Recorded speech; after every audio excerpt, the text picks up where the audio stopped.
তো কেমন আছো বন্ধুগণ? আমি বাঙালি ব্লগার অক্ষয় নিয়ে চলে এসেছি আবারও একটা ডেলি মিনি ব্লগ। আজকে সকাল সকাল উঠে আমি কোম্পানি পৌঁছে গেছিলাম, আর কোম্পানিতে পৌঁছেই শুনি আজকে নাকি টিফিনে দিয়েছিল সাবুদানার খিচুড়ি।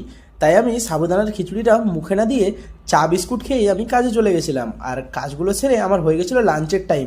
লাঞ্চে ক্যান্টিনে এসে দেখি লাঞ্চেও ছিল চাল ডাল দেওয়া খিচুড়ি। হ্যাঁ, আমি ভাবছিলাম ওটা খুব সুন্দর হবে, তাই খুব এক্সাইটেড হয়ে আমি এক চামচ মুখে তুললাম, কিন্তু ওটাও সাবুদানার থেকে কম ছিল না। তাই বাকি কাজগুলো সেরে আমি বাসে উঠে গেলাম আর রুমের জন্য রওনা দিলাম। আর আসার সময় আমি একটু বাজার করে এনেছিলাম আর নিজের জন্য দুটো কলা এনেছিলাম খাবো বলে।